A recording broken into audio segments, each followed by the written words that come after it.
بسم اللہ الرحمن الرحیم۔ ذوالقرنین اور یاجوج ماجوج۔ ذوالقرنین کا نام سکندر ہے۔ یہ حضرت خضر علیہ السلام کے خالہ زاد بھائی ہیں۔ حضرت خضر علیہ السلام ان کے وزیر اور جنگوں میں علم بردار رہے ہیں۔ یہ حضرت سام بن نوح علیہ السلام کی اولاد میں سے ہیں اور یہ ایک گڑیا کے اکلوتے فرزند ہیں۔ حضرت ابراہیم خلیل اللہ علیہ السلام کے دست حق پر اسلام قبول کر کے مدتوں ان کی صحبت میں رہے ہیں اور حضرت ابراہیم علیہ السلام نے ان کو کچھ وصیتیں بھی فرمائی تھیں۔ صحیح قول یہی ہے کہ یہ نبی نہیں ہیں لیکن ایک بندہ صالح ہیں جو ولایت کے شرف سے سرفراز ہیں۔ ذوالقرنین کیوں کہلائے؟ حضور علیہ السلام نے فرمایا کہ یہ ذوالقرنین 2 سینگوں والوں کے لقب سے اس لیے مشہور ہو گئے کہ انہوں نے دنیا کے دونوں سینگوں یعنی دونوں کناروں کا چکر لگایا تھا، اور بعض کا قول ہے کہ ان کے دور میں لوگوں کے 2 قرن ختم ہو گئے، 100 برس کا 1 قرن ہوتا ہے، اور بعض کہتے ہیں کہ ان کے 2 گیسو تھے، اس لیے ذوالقرنین کہلاتے ہیں۔ اور یہ بھی ایک قول ہے کہ ان کے تاج پر 2 سینگ بنے ہوئے تھے، اور بعض ان کے قائل ہیں کہ خود ان کے سر پر دونوں طرف ابھار تھا جو سینگ جیسا نظر آتا تھا، اور بعضوں نے یہ وجہ بتائی چونکہ ان کے باپ اور ماں نجیب الطرفین اور شریف زادہ تھے، اس لیے لوگ ان کو ذوالقرنین کہنے لگے۔ اللہ تعالیٰ نے ان کو تمام روئے زمین کی بادشاہی عطا فرمائی تھی۔ دنیا میں کل 4 بادشاہ ایسے ہوئے ہیں جس کو زمین کی پوری بادشاہی ملی۔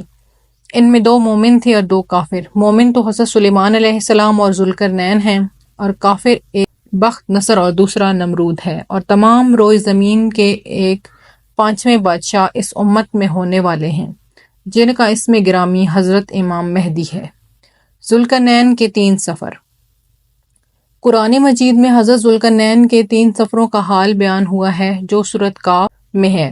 ہم قرآن مجید ہی سے ان تینوں سفروں کا حال تحریر کرتے ہیں جن کی رداد بہت ہی عجیب اور عبرت خیز ہے۔ پہلا سفر۔ حضرت ذوالقرنین نے پرانی کتابوں میں پڑھا تھا کہ سام بن نوح علیہ السلام کی اولاد میں سے ایک شخص آب حیات کے چشمے میں سے پانی پی لے گا تو اس کو موت نہ آئے گی، اس لیے حضرت ذوالقرنین نے مغرب کا سفر کیا۔ آپ کے ساتھ حضرت خضر علیہ السلام بھی تھے۔ وہ تو آب حیات کے چشمے پر پہنچ گئے اور اس کا پانی پی بھی لیا، مگر حضرت ذوالقرنین کے مقدر میں نہیں تھا، وہ محروم رہ گئے۔ اس سفر میں آپ جانب مغرب روانہ ہوئے تو جہاں تک آبادی کا نام و نشان ہے وہ سب منزلیں طے کر کے آپ ایک ایسے مقام پر پہنچے کہ انہیں سورج غروب کے وقت ایسا نظر آیا کہ وہ ایک سایہ چشمہ میں ڈوب رہا ہے، جیسا کہ سمندری سفر کرنے والوں کو آفتاب سمندر کے کالے پانی میں ڈوبتا نظر آتا ہے۔ وہاں ان کو ایک ایسی قوم ملی جو جانوروں کی کھال پہنے ہوئے تھے، اس کے سوا کوئی دوسرا لباس ان کے بدن پر نہیں تھا، اور دریائی مردہ جانوروں کے سوا ان کی غذا کا کوئی دوسرا سامان نہیں تھا۔ یہ قوم ناسک کہلاتی تھی۔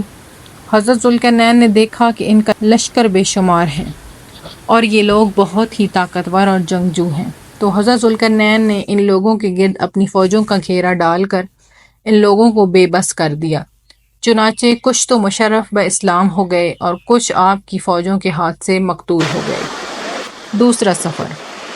پھر آپ نے مشرق کا سفر فرمایا، یہاں تک کہ جب سورج طلوع ہونے کی جگہ پہنچے تو یہ دیکھا کہ وہاں ایک ایسی قوم ہے جن کے پاس کوئی عمارت اور مکانات نہیں ہیں۔ ان لوگوں کا یہ حال تھا کہ سورج طلوع ہونے کے وقت یہ لوگ زمین کے غاروں میں چھپ جاتے تھے اور سورج ڈھل جانے کے بعد غاروں سے نکل کر اپنی روزی کی تلاش میں نکل جاتے تھے۔ یہ لوگ قوم منسک کہلاتے تھے۔ حضرت ذوالقرنین نے ان لوگوں کے مقابلے میں بھی لشکر آرائی کی، اور جو لوگ ایمان لائے ان کے ساتھ بہترین سلوک کیا، اور جو اپنے کفر پر اڑے رہے ان کو تہہ تہہ کر دیا۔ تیسرا سفر۔ پھر آپ نے شمال کی جانب سفر فرمایا، یہاں تک کہ صیدین 2 پہاڑوں کے درمیان میں پہنچے تو وہاں کی آبادی بھی عجیب و غریب زبان کی حامل تھی۔ ان لوگوں کے ساتھ اشاروں سے بمشکل بات چیت کی جا سکتی تھی۔ ان لوگوں نے حضرت ذوالقرنین سے یاجوج و ماجوج کے مظالم کی شکایت کی اور آپ کی مدد کے طالب ہوئے۔ یاجوج و ماجوج یہ یافس بن نوح علیہ السلام کی اولاد میں سے ایک فسادی گروہ ہے، اور ان لوگوں کی تعداد بہت ہی زیادہ ہے۔ یہ لوگ بلا کے جنگجو، خونخوار اور بالکل ہی وحشی اور جنگلی ہیں، جو بالکل جانوروں کی طرح رہتے ہیں۔ موسم ربیع میں یہ لوگ اپنے غاروں سے نکل کر تمام کھیتیاں اور سبزیاں کھا جاتے تھے، اور خشک چیزوں کو لاد کر لے جاتے تھے۔ آدمیوں اور جنگلی جانوروں یہاں تک کہ سانپ، بچھو، گرگٹ اور ہر چھوٹے بڑے جانوروں کو کھا جاتے تھے۔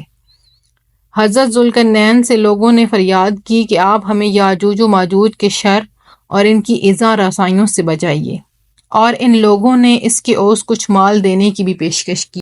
تو حضرت ذوالقرنین نے فرمایا کہ مجھے تمہارے مال کی ضرورت نہیں ہے، اللہ تعالیٰ نے مجھے سب کچھ دیا ہے، بس تم لوگ جسمانی محنت میں میری مدد کرو۔ چنانچہ آپ نے دونوں پہاڑوں کے درمیان بنیاد کھدوائی۔ جب پانی نکل آیا تو اس پر پگھلائے تانبے کے گارے سے پتھر جمائے گئے اور لوہے کے تختے نیچے اوپر چن کر ان کے درمیان میں لکڑی اور کوئلہ بھروا دیا اور اس میں آگ جلوا دی۔ اس طرح یہ دیوار پہاڑ کی بلندی تک اونچی کر دی گئی اور دونوں پہاڑوں کے درمیان کوئی جگہ نہ چھوڑی گئی۔ پھر پگھلایا ہوا تانبا دیوار میں پلا دیا، جو سب مل کر بہت ہی مضبوط، نہایت مستحکم دیوار بن گئی۔ قرآن مجید کی سورۃ کہف میں ہے حتیٰ اذا بلغ مغرب الشمس سے من امرنا یسرن پہلے سفر کا ذکر ہے، پھر ثم اتبع سببن سے خبرن تک دوسرے سفر کا تذکرہ ہے، اور ثم اتبع سببن سے وعد ربی حقن تک تیسرے سفر کی رداد ہے۔ سد سکندری کب ٹوٹے گی؟ حدیث شریف میں ہے کہ یاجوج و ماجوج روزانہ اس دیوار کو توڑتے ہیں، اور دن بھر جب محنت کرتے کرتے اس کو توڑنے کے قریب ہو جاتے ہیں تو ان میں کوئی کہتا ہے کہ چلو باقی کو کل توڑ ڈالیں گے۔ دوسرے دن جب وہ لوگ آتے ہیں تو خدا کے حکم سے وہ دیوار پہلے سے بھی زیادہ مضبوط ہو جاتی ہے۔ جب اس دیوار کے ٹوٹنے کا وقت آئے گا تو ان میں سے کوئی کہنے والا کہے گا کہ اب چلو انشاءاللہ تعالی کل اس دیوار کو توڑ ڈالیں گے۔ ان لوگوں کے انشاءاللہ کہنے کی برکت اور اس کلمہ کا یہ ثمر ہوگا کہ دوسرے دن دیوار ٹوٹ جائے گی۔ یہ قیامت کے قریب ہونے کا وقت ہوگا۔ دیوار ٹوٹنے کے بعد یاجوج و ماجوج نکل پڑیں گے اور زمین پر ہر طرف فتنہ و فساد اور قتل و غارت کریں گے، چشموں اور تالابوں کا پانی پی ڈالیں گے اور جانوروں اور درختوں کو کھا ڈالیں گے۔ زمین پر ہر جگہوں میں پھیل جائیں گے، مگر مکہ مکرمہ، مدینہ طیبہ اور بیت المقدس ان تینوں شہروں میں یہ داخل نہ ہو سکیں گے۔ پھر حضرت عیسیٰ علیہ السلام کی دعا سے ان لوگوں کی گردنوں میں کیڑے پیدا ہو جائیں گے اور یہ سب ہلاک ہو جائیں گے۔ اس کا ترجمہ قرآن مجید میں ہے، یہاں تک کہ جب کھولے جائیں گے یاجوج و ماجوج اور وہ ہر بلندی سے ڈھلکتے ہوئے دوڑتے ہوں گے۔ اگر آپ کو میری یہ ویڈیو اچھی لگی تو پلیز اسے لائک کر دیں، چینل کو سبسکرائب کر دیں اور فرینڈز اینڈ فیملی میں شیئر کر دیں۔ شکریہ۔